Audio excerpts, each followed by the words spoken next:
నమస్తే news India TV news కి స్వాగతం. పెద్దపల్లి జిల్లా గోదావరి నది ఒడ్డున జరిగే సమ్మక్క సారలమ్మ జాతర ఈసారి ప్రత్యేకతను సంతరించుకుంటోందని కమిటీ చైర్మన్ శ్రీనివాస్ రెడ్డి అన్నారు. గోదావరికని స్థానిక జనగామ వద్ద గోదావరి నది ఒడ్డున 2024 ఫిబ్రవరి 21 నుండి 24 వరకు జరిగే సమ్మక్క సారలమ్మ జాతర ఏర్పాట్లను జాతర కమిటీ చైర్మన్ పిన్నింటి శ్రీనివాస్ రెడ్డి, ప్రధాన కార్యదర్శి బంగారి రాజయ్య, వైస్ ప్రెసిడెంట్ కోమన్న మోహన్ రెడ్డి, జాతర PRO Parupalli Rajalingam, founder trust Jakkannaveni Kanakaiah, Ramagundam, traffic ACP Narasimhulu, EO Kantha Reddy, Jaipur SI Nagaraju committee సభ్యులు దగ్గర ఉండి అన్ని ఏర్పాట్లను పరిశీలించారు. ఈ సందర్భంగా వారు మాట్లాడారు.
సింగరేణి యాజమాన్యం ద్వారా ఇక్కడ శ్రీ సమ్మక్క సారలమ్మ జాతర ఏర్పాటు చేయడం జరిగింది.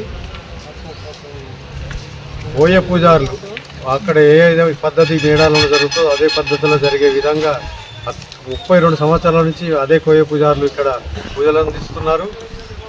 అదే పద్ధతిలో నడుస్తుంది కాబట్టి ఇవాళ మేడారం తర్వాత రెండవ మేడారంగా ప్రసిద్ధి చెందిందని అందరి ప్రచారంలో ఉంది. ఆ ప్రచారం కూడా నిజమని ఇవాళ ప్రూవ్ చేయడానికి అనేక సౌకర్యాలు చేయడం జరుగుతుంది. ఎందుకంటే ప్రతిరోజు కొంత పర్మనెంట్ స్ట్రక్చర్ నిర్మాణం చేస్తూ ఈరోజు ఈ స్థితికి తీసుకురావడం జరిగింది. అందులో భాగంగా శ్రీ గౌరవ ఎమ్మెల్యే గారు మక్కన్ సింగ్ రాజ్ ఠాకూర్ గారు ప్రత్యేక చొరవ తీసుకొని సంవత్సరం కోఆర్డినేషన్ మీటింగ్ పెట్టించి అందరికీ ఆర్ఎఫ్సిఎల్, ఎన్టీపీసీ, సింగరేణి యాజమాన్యం, నగరపాలక సంస్థను ఒక దగ్గర చేర్చి ఎవరెవరు ఏం పని చేయాలని స్ట్రిక్ట్గా ఆదేశం ఇవ్వడం జరిగింది. అందులో భాగంగానే ఇవాళ ఇక్కడ ఈ పనులను జరుగుతున్నాయి. ముఖ్యంగా సింగరేణి యాజమాన్యం అనేక పనులు అంటే 90% పనులు సింగరేణి యాజమాన్యం చెప్తాందని చెప్పక తప్పదు. ఎందుకంటే పూర్తి సహకారం వారి నుంచే ఉన్నది. ప్రతిరోజు వారి ఆఫీసర్సు అట్లే ఎమ్మెల్యే గారు 2 టీంలు వేసి వాళ్ళు పొద్దున సాయంత్రం పర్యవేక్షిస్తూ ఏం కావాలి ఇంకా ఏం కావాలని అడిగి చేయిస్తున్నారు. వారికి మేము ఎమ్మెల్యే గారికి ప్రత్యేక ధన్యవాదాలు తెలియజేస్తున్నాం. అట్లే నగరపాలక సంస్థ నుంచి కమిషనర్ గారు ఎప్పటికప్పుడు వచ్చి వారు కూడా పర్యవేక్షిస్తున్నారు. ఎన్టీపీసీ యాజమాన్యం, ఆర్ఎఫ్సిఎల్ కొంత వెనుకబడి ఉన్నదని చెప్పక తప్పదు. ఎందుకంటే వారు పోయినసారి ఎన్టీపీసీ యాజమాన్యం బాగా చేసింది, ఈసారి ఎందుకో మరి వారు వెనకంజలో ఉన్నారని చెప్పాలి. ఆర్ఎఫ్సిఎల్ అయితే మొత్తానికి ఏం చేస్తున్నారో తెలియదు. ఆర్ఎఫ్సిఎల్కు మేము 2 పనులు పెట్టినాం, ఆ 2 పనులు కూడా ఏది జరగడం లేదు. అది మరి ఎందుకు అలా జరిగిందో మరి కలెక్టర్ గారు కూడా మరి మళ్ళీ ఒకసారి మందలించిందని తెలిసింది. అది మరి ఇంకేమన్నా మరి ముందు చేస్తారా చూడాలి.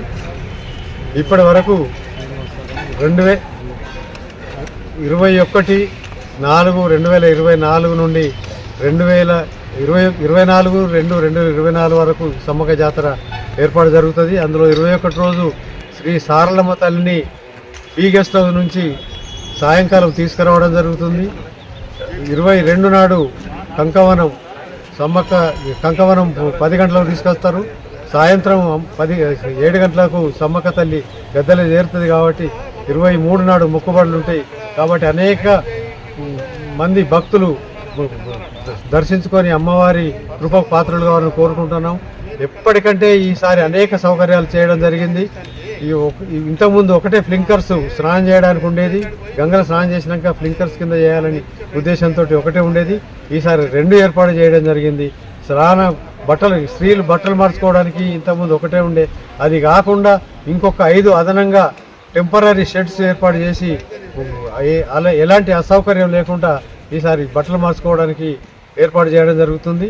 అలాగే 100 స్నానగా బాత్రూమ్స్ 100 ఏర్పాటు చేయడం జరిగింది. షవర్స్ చేసిన 100 బాత్రూమ్స్ ప్రత్యేకంగా మరుగుదొడ్లు ఏర్పాటు చేయడం జరిగింది. అన్నీ కూడా పనులు దగ్గర పడుతున్నాయి. కాబట్టి భక్తులు అధిక సంఖ్యలో పాల్గొని అమ్మవారి కృప పాత్రలు కావాలని కోరుకుంటున్నాం. ఈసారి 21 నుంచి 24 వరకు జరిగే శ్రీ సమ్మక్క సారలమ్మ జాతర నందు భక్తులకు ఎలాంటి అసౌకర్యం కలగకుండా అన్ని సదుపాయాలు ఏర్పాటు చేయడం జరిగింది. పోయినసారి కన్నా ఈసారి అధికమైనటువంటి శ్రమకు వచ్చి మన ఉన్నటువంటి సంస్థలు అధిక పెట్టుబడి పెట్టి చాలా సదుపాయాలు చేశారు. కాబట్టి భక్తులు మీరు వచ్చి దర్శించుకున్నట్టే మీకే అర్థమవుతుంది. కాబట్టి ఈసారి పోయినసారి కన్నా అన్నికి సౌకర్యాలు అదనంగా చేయబడ్డాయి. కాబట్టి వచ్చి అమ్మవార్లకి దర్శించుకొని మీ మొక్కుబడులు చెల్లించుకొని అమ్మవారి కృపకు పాత్రలు అవుతారని మనవి చేస్తున్నాం.